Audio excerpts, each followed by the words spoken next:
BRS party అధ్యక్ష ఈ సభ అంతిమంగా పాండవులే గెలుస్తారు, న్యాయమే గెలుస్తారు, పాండవులే గెలుస్తారు, న్యాయమే గెలుస్తుంది, ధర్మమే నిలబెట్టది.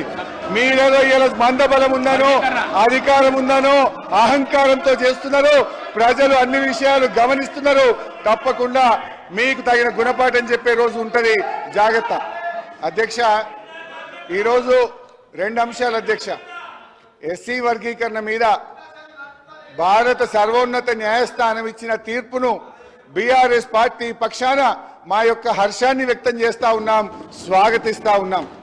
అధ్యక్ష ఈ యొక్క వర్గీకరణ మీద మా ప్రభుత్వం ఏర్పడిన వెంటనే సభానాయకుడిగా కేసీఆర్ గారు 29 నవంబర్ 2014లో ఈ ఎస్సీ వర్గీకరణ వెంటనే చేయాలని ఆనాడు మా సభానాయకుడిగా కేసీఆర్ గారు ఈ సభలో తీర్మానాన్ని ప్రవేశపెట్టి కేంద్ర ప్రభుత్వానికి ఏకగ్రీవంగా ఈ వర్గీకరణ చేపట్టాలని చెప్పిన పార్టీ మా బీఆర్ఎస్ పార్టీ.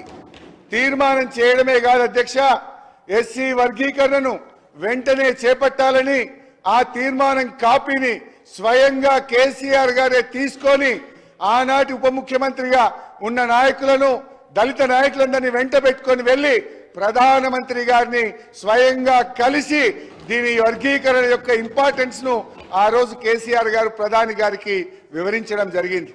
ప్రధానమంత్రి గారు ఆ రోజు కూడా చాలా స్పష్టంగా ఇది న్యాయమైన డిమాండ్ అని, దీన్ని తప్పకుండా పరిష్కరిస్తామని ప్రధానమంత్రి గారు కూడా ఆ రోజు సానుకూలంగా స్పందించారు అధ్యక్ష. అయితే అధ్యక్ష ఈ వర్గీకరణ పోరాటం చాలా సుదీర్ఘమైన పోరాటం. ఎన్నో త్యాగాలు జరిగినాయి. ఎంతో మంది వర్గీకరణ కోసం గతంలో ప్రాణాలు అర్పించిన సంగతి కూడా మనకు తెలుసు. ఇదే గాంధీ భవన్ దగ్గర పెట్రోల్ పోసుకొని ఆ రోజు కొంతమంది మాదిగలు ఆత్మాహుతికి పాల్పడితే అప్పటి ప్రభుత్వం కనీసం వాళ్ళని పట్టించుకున్న పాపాన కూడా పోలేదు. కానీ ఆ మాదిగలకు కేసీఆర్ గారు మా ప్రభుత్వం వచ్చిన వెంటనే వారందరికీ ఎక్స్గ్రేషియా ఇచ్చి ఆ కుటుంబాలను ఆదుకున్న పార్టీ బీఆర్ఎస్ పార్టీ, మా నాయకుడు కేసీఆర్ గారు అధ్యక్ష. ఆ రోజు కాంగ్రెస్ పార్టీ ద్రోహం చేసిందని, కాంగ్రెస్ పార్టీ వర్గీకరణ చేయడం లేదని మందకృష్ణ మాదిగ గారి నేతృత్వంలో గాంధీ భవన్ దగ్గర ఆ రోజు పెద్ద ఎత్తున మాదిగలు గాంధీ భవన్ ముట్టడికి వచ్చి పోరాటం చేసిన విషయాన్ని కూడా గుర్తు తెచ్చుకోవాలి. ఆ రోజు అమరులైన కుటుంబాలను కేసీఆర్ గారి ప్రభుత్వం ఆ కుటుంబాలను ఆదుకున్నది తప్ప గతంలో ఉన్న కాంగ్రెస్ ప్రభుత్వం ఆ పాపం అమరులైనటువంటి మాదిగ నేతలను పట్టించుకోకుండా వారికి అన్యాయం చేసినటువంటి పార్టీ కాంగ్రెస్ పార్టీ. బట్ ఏది ఏమైనా ఈ సందర్భం చాలా సంతోషమైనటువంటి సందర్భం.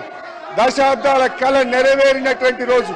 అందువల్ల ఈ రోజు మా బీఆర్ఎస్ పార్టీ తరఫున సుప్రీంకోర్టు తీర్మానాన్ని మనస్ఫూర్తిగా స్వాగతిస్తా ఉన్నాం. ప్రభుత్వం ప్రవేశపెట్టిన స్కిల్ యూనివర్సిటీకి కూడా మా బీఆర్ఎస్ పార్టీ తరఫున సంపూర్ణమైన మద్దతును తెలియజేస్తా ఉన్నాం. అయితే అధ్యక్ష నిన్న గాని ఈ రోజు గాని సభ జరిగిన తీరు మా హృదయాలను ఎంతో గాయపరిచింది.